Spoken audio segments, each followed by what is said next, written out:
It is Indiana in the Morning, presented by First Commonwealth Bank here on the Voice of Indiana County, and our interviews are presented by Marcus & Mack, a law firm representing injured people. A lot of political disagreements. I'm sure that many people will agree with me on this because of the fact that this has been a very charged political season. So how do you navigate all of these conversations, especially with the holidays and family gatherings around the corner? Joining us right now is a counselor and the author of Conflict Resolution Solutions, Tips to Prevent and Resolve Conflict Before It Starts, Dr. Veronica Sites. And Dr. Sites, good to have you with us this morning here on Indiana in the Morning. I'm glad to be here. Thank you. So, Dr. Sites, let's talk about this. Obviously, we kind of know the old expression was a couple of things that you shouldn't probably not bring up at the dinner table, or politics and religion. But even that, in that case, it's bound to come up. Yes, they do come up, and we know. I mean, they're not elephants in the room. In fact, sometimes before we even arrive through the front door, there is a mindset or an anticipated conversation, and who that conversation is going to be aimed at to push some buttons. We do that. I mean, it's not admirable behavior, but it's human behavior. We want to be heard. Yeah. And so we're willing to do that even if it does come up at an inopportune time, as we said. So what are some things that people maybe need to keep in mind as we go through the season? I mean, it is tough to kind of, as you said, it's human nature to want to be heard. So it is kind of tough to mind your P's and Q's. Well, the top of mind is to begin there. We all want to be heard. So do a self-check. You know, am I willing to listen to someone, period, as I desire to be listened to? And then a follow-up question, and this is a tough pill to swallow, is am I willing to listen as if I might learn something? Mm-hmm. Because a different perspective can really put a lot of slant as we are adding value to the person, presumably, that we love and respect. But our behaviors will communicate that more than verbal conflict and engagement with the tongue slashing one another down. Mm-hmm. So when talking with friends and family about these different things, what are some of the best ways? You mentioned a couple of them right off the bat, right even before you go into the conversation. What are some other things that you can do to kind of best navigate some of those difficult discussions?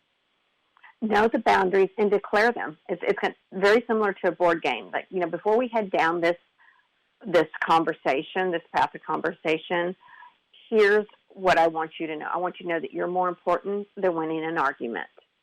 So I'm willing to listen, but I'm not willing to banter.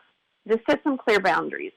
And then the hard part is really holding to that, because when emotions are triggered by words, it's going to be very difficult not to be reactive.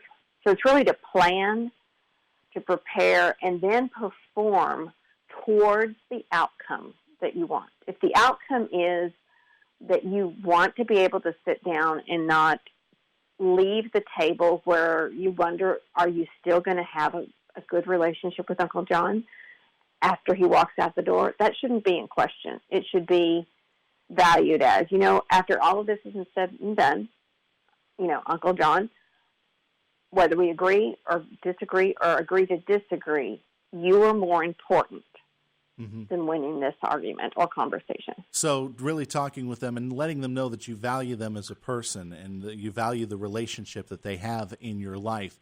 That is key number one when laying down these ground rules.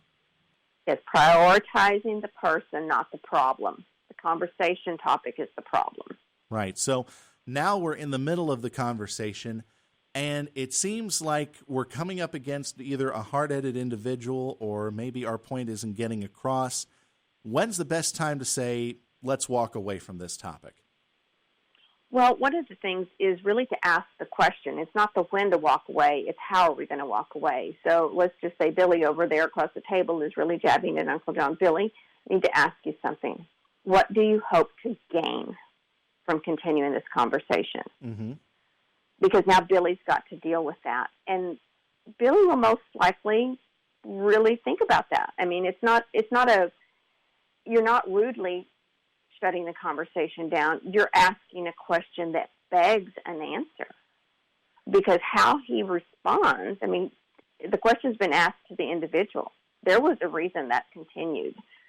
So when we give somebody, it's really an empowerment. You give a person a question that allows them to enact the human nature is going to beg an answer. It's like, well, I don't know. Because then I can follow that up with, Billy, if the intent is to win here, this is not moving in a direction of winning relationship. Right. So maybe, and that's the key. Yeah, so maybe thinking about it from the mindset of, let's not try to convince somebody. Let's maybe inform them so that they can make a better decision. Maybe that should be the mindset when going into a conversation that's a sticky topic. Absolutely, yes. All right. Yeah, just keep the person over the problem important, and remember that everyone wins when we keep that front and center. People matter more than the problem. Mm-hmm. This kind of thing reminds me of a quote from Edward R. Murrow, who said when he was talking about somebody that he knew that was a socialist. This was during the big communist scare back in the 50s. He said that he was still friends with that person because he didn't consider political beliefs as a requirement of friendship. Agreeing on political beliefs is a requirement of friendship. So maybe that mindset could also help too. Yeah, I mean, there ought not to be a prerequisite to be in a relationship with family. Mm-hmm. But how we maintain that, we're going to have differing opinions. So at the end of the day, do I want to maintain this relationship? Yeah, definitely. We're talking with Dr. Veronica Sites, the author of Conflict Resolution Solutions, Tips to Prevent and Resolve Conflict Before It Starts. And we're trying to navigate our way through some of those sticky conversations that we may have with our family, with our friends. And with the holiday season being around us, those stresses tend to be ramped up a little bit more. Dr. Sites, how often do you see this problem, and do you see it actually ramp up during the holidays? Oh, it increases extremely so for a lot of reasons. I mean, holidays tend to create stress of unmet expectations. There's the perfectionism of a meal, a gathering should be a certain way. Those get unmet. And then there's the tensions of who to anticipate that you may not have great dynamic in relating to. So it's not uncommon. Add to that, this year we've got pandemic, we've got all the nasty of the election. We've also got, on an ongoing basis, in any given year, persons that have lost loved ones. And those are just a few of the things that kind of lead us into, on top of, sometimes some people may be dealing with, the Christmas light wars, Yeah. who's got the more grandiose light show. Yeah, definitely. I mean, a small thing could turn into something big whenever all of the stress of the holidays gets put through it. So let's talk about this. Let's say it has gone too far and it has done some damage. Is there any way to kind of either instantly try to make some repairs to the situation, or should you wait a little bit, maybe cool off a little bit? What are some best things to do to kind of repair the situation if it does get broken? The most immediate thing is to acknowledge that hurt has taken place, and then to own where we have caused hurt. And that's not an easy thing to do, but the main thing is, okay, so Uncle John, I recognize something has changed. I know I'm feeling hurt. Is it a good time to let me know if or how I might have hurt you? And if it's a good time, then that will be given. If it's not a good time, then that's the point at which it's like, okay, Uncle John, I'd like for us to let's back away from this. I know I need a little bit of time. I want to resume the relationship, but let's figure out when we can pick back up where we're not in such a hot part of this conversation. All right. Well, that does sound good. It does sound like the things can be fixed as far as that goes. So the book Conflict Resolution Solutions, that's out now? It's out now. It's on Amazon, and I'm actually putting a article up on my website today that is going to give some very specific tips from the book, not in its completeness, right? But that it'll be helpful for the holidays. All right, and you said the people can pick up that book at Amazon, probably at their local bookstore as well, right? Correct. All right.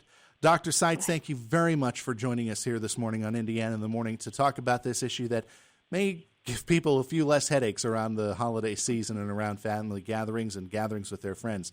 Thanks again. I hope the holidays are peaceful for you. Absolutely. Thank you so much. Thank you. Dr. Veronica Sites joining us this morning on Indiana in the Morning to talk about some of those sticky situations that come up whenever we do get into some conflict over discussions over the dinner table or wherever they may be. And our presentation here is presented by Marcus & Mack, a law firm representing injured people.